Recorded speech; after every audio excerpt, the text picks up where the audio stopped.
What's happening, guys? Sun Absolute here, and I would like to thank you for watching my very first Escape from Tarkov video. And in my first Tarkov video, I want to do something that I've been meaning to do for quite a while now, and that is to test the effectiveness of weapon attachments in regards to recoil reduction. To come up with a method or solution to visually illustrate the difference between a modded gun and an unmodded gun. Hey, listen, we're all familiar with the statistics and the numbers and the menus, but what do those numbers really mean in a real world scenario? What do those numbers look like? Why recoil reduction? Well, simply put, it's the thing that we as players interface with the most in the game. You buy a gun, you shoot the gun, you feel the kick, you go to your favorite trader. If you're like me, you spend hours looking at all the attachments and comparing all the numbers. You put together a list of attachments that you feel is going to give you the best recoil reduction. You go out into the raid and you feel great, and you shoot the gun, and if you're like me, you say, oh, that didn't feel very different. So I wanted to make this video for peace of mind, really, and to really show what that is. So without further ado, let's get into it. All right, so let's address the elephant in the room first, and that is the recoil soft skill. I am currently at level 32. My PMC is currently level 32, and my recoil control is at level 7. What does this mean? I don't think anybody knows what this means. Only Battlestate Games knows what this means. There's no percentage. There's no information given other than level the thing up and you'll get less recoil. For sake of argument and for a baseline understanding of what we're doing, just know I'm at level 7. Okay, on to the guns. The guns I decided to use were, in my opinion, the 3 most common and popular guns and the 3 easiest guns to acquire for anyone in the game. And those are the Vepr, which in my opinion and in the opinion of many is the best starter weapon in the game. The second gun I decided to use was the AKM. Why the AKM? Well, it's the full auto big brother of the Vepr, and I wanted to test the difference between a full auto spray and a semi-automatic shot.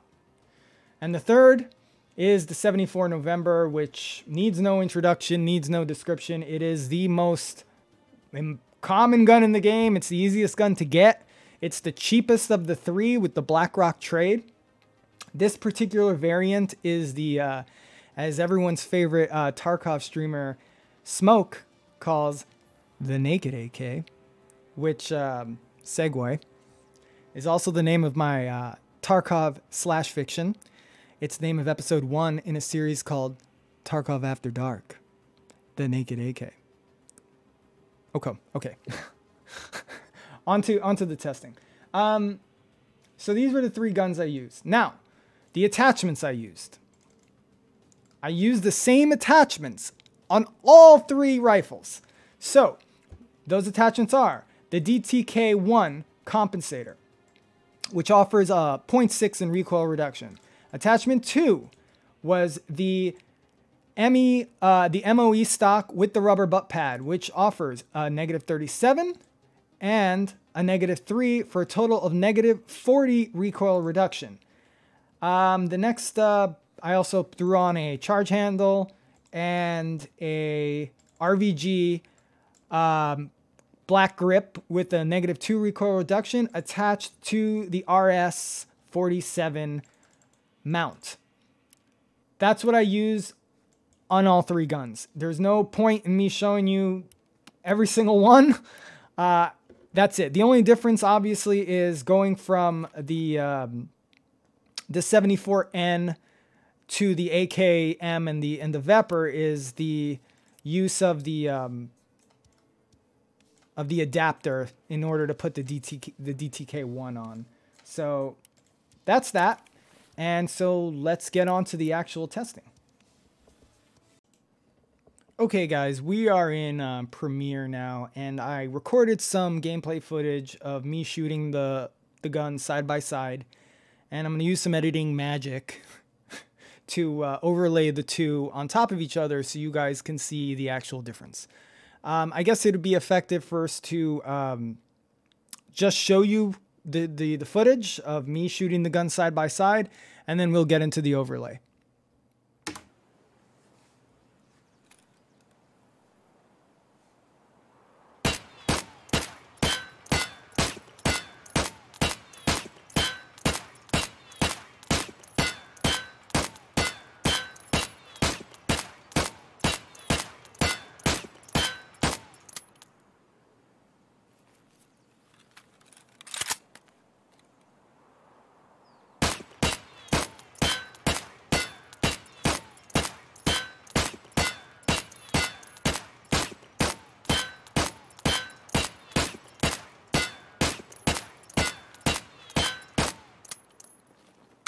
Okay, so a little bit about what I did there. I actually shot those guns to the click of a metronome. The reason why I did this, you'll see next. It's in order to perfectly time my shots so I can overlay the two guns on top of each other. I think I did it at 126 BPM.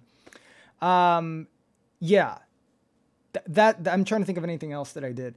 Oh yeah, and I did not move my mouse at all. I didn't move my mouse. I didn't compensate for recoil. I didn't move it once the gun finished firing. I wanted the gun to be in the same exact position, shooting the same exact spot, with no tomfoolery, with no moving the mouse or anything. Okay, so now for the fun part. I've layered the two guns on top of each other with the transparency so you can actually see the difference. Now, this may or may not surprise you.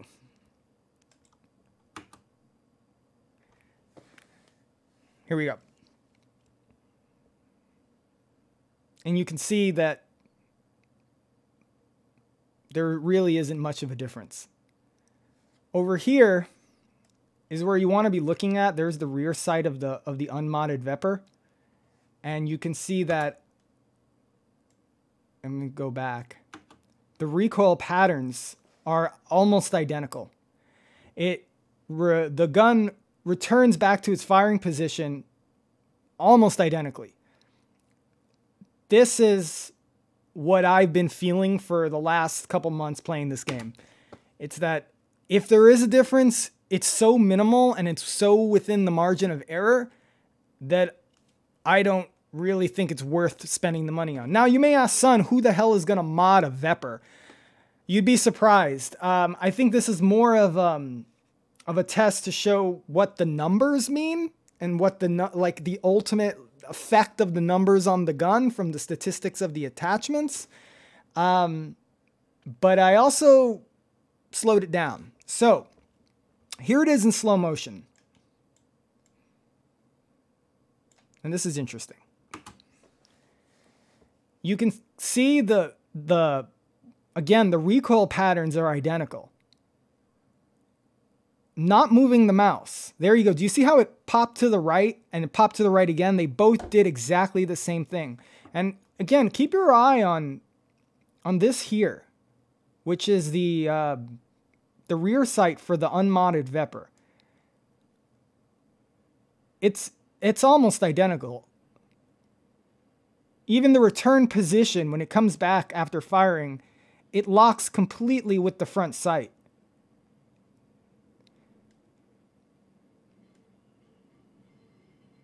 I don't know about you. I find this stuff fascinating. Okay, I'm not going to let the whole thing play, but you can see it. There's really no difference. So the next thing I wanted to test was, for the Vepr in particular, I wanted to test how fast I can click fire. You know, one of the cool things about the SKS and the Vepr is that you can just, if you're really fast, you can click fire on your mouse and get like a good fire rate going. So I figured maybe the fire rate would be different, or maybe the recoil pattern would be different because I would be clicking faster. And so that's this video.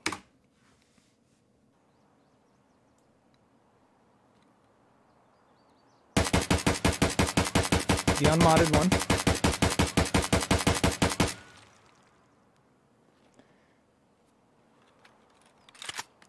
I left the sight on by accident, but again, the position's exactly the same, and you'll see it when I overlay.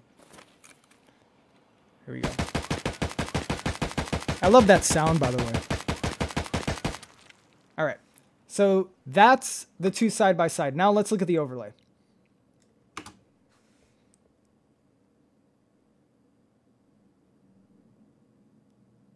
I don't know about you, but it looks the same to me. Let's look at it again.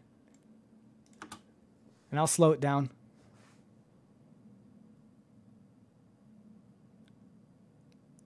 If it's different, it isn't much of a difference.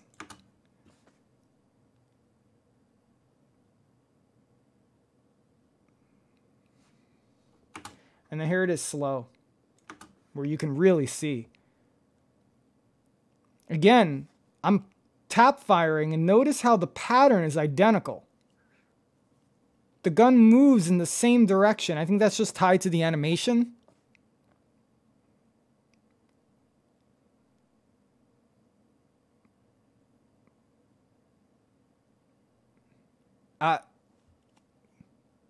Yeah.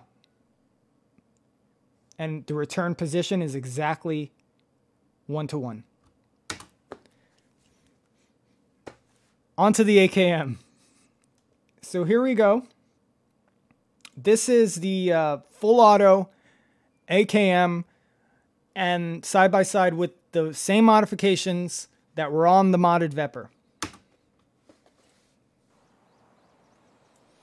And this thing kicks like a horse.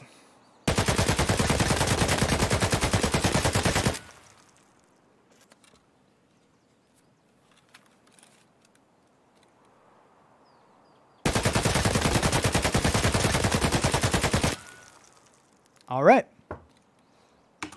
Moving on to the overlay. I'm sure you guys know what to expect. Look at that. Now, this one, I did bump my mouse a little bit. So the original, you can see the rear sight here of the unmodded AKM. I did move it to the right a little bit. But when they start shooting, it's in the same exact position. And you could see the hands lined up. It's interesting to look at the hands here because they're completely aligned. And you could see the TT rail on the unmodded Vepr, on the modded Vepr here. And it's almost identical. And then you can slow it down. And notice how the lift is exactly the same. The left to the right. And then it pops up just a little bit there and there. Almost identical. Well within the margin of error, in my opinion, of similarity. We'll do a look at it again in slow-mo. Did you see that? Do you see the initial lift is identical? And the left to the right, the bounce. And this is supposedly a difference of, I believe, 60 recoil.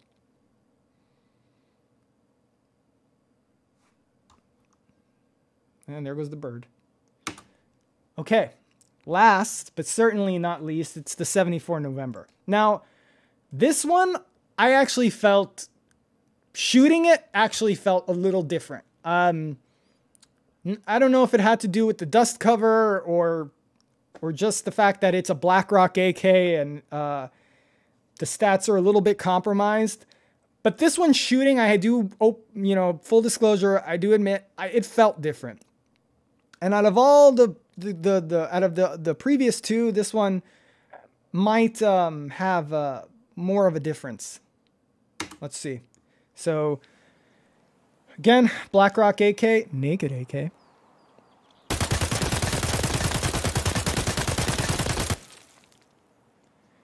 And then pull out the modded AK, 74N.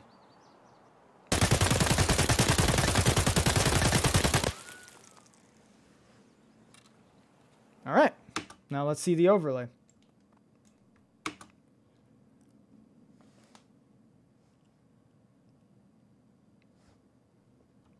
Let's look at that again. And I want you to pay attention to the rail of the transparent modded AK. The rail is gonna be the tell here. And you can see how after the first couple bursts, it stays a little more stable than the naked one. One more time. I feel like I'm in JFK. Back into the left. Back into the left. But again, looking at this difference, is this difference worth the price of admission? Or are you better off just buying an optic? Or better off buying a suppressor? Because those are going to be more tangible. Those are going to be more, there are more tangible differences between using a gun with a suppressor and an optic than there are putting recoil reducing attachments on the gun. At least from the evidence I'm providing. That's what I feel. And finally, here's a slowed down version of of that AK-74N. And you can see the crosshairs, they're maybe a centimeter apart. But then they line up, like right there, they'll meet. But the modded AK will sort of stay true for maybe a little bit longer. Let's look at that one more time.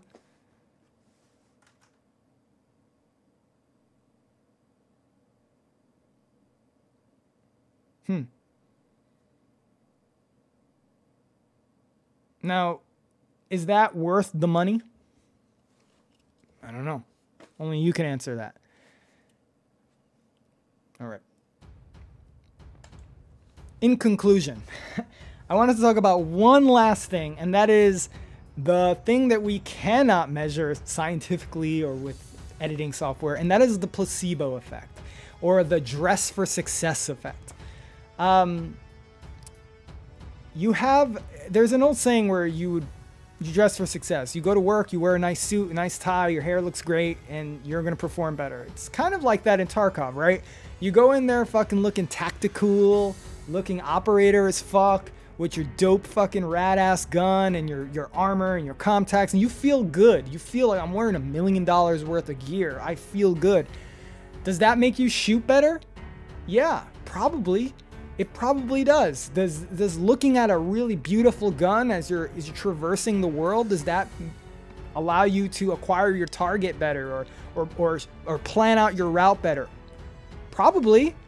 I think there's something there. I think for sure that helps people. That makes people perform a little bit better. Unfortunately, that's not quantifiable. We can't test that.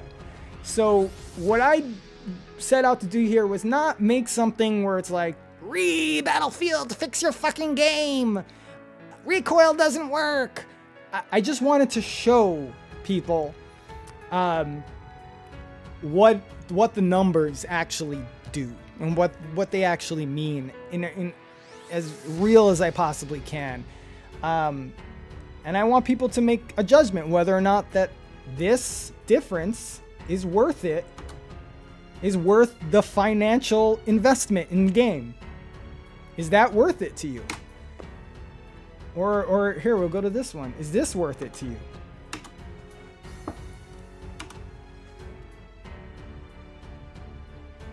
Because it isn't worth it to me. And I've kind of instinctively just known that playing the game for the last couple months. And I've never ran attachments on the guns once I started realizing, or recoil reducing attachments, once I realized I could just put a optic and a suppressor on a stock 74N and it's gonna sound and look great. Like, it's gonna perform just as well. So yeah, take this with a grain of salt, and like, you know, I'd love to hear your opinions on the matter and what your experiences are. If you'd like me to do this with other guns, I'd be more than happy to, or different attachments. It's a learning experience, and you know, I just want to thank everyone who watched the video. I also want to thank people who are contributing to the community and making videos and providing Battle State Games with evidence and with videos and with critiques and opinions, and let's keep it positive, and we all want a great game, and we all want the things we buy in game to matter, you know. Weapon attachments included. Obviously, armor is the big thing right now. Is armor even worth the investment? That's an entirely different video that I'm sure other content creators will address. But I hope you enjoyed this. I hope it enlightened you, or I hope it was some food for thought. And if you liked the video, hit the like button. If you didn't, hit the dislike button. If you really liked the video, feel free to hang out with me. I stream mostly every day on twitch.tv/TheSunAbsolute. Stop by, say hello. We can have a conversation. You can give me your opinion on the video, and I try to read as much chat as I can, and I try to be as entertaining as I can. So thanks again. I hope you have a great day, and may your raids be fruitful. Bye.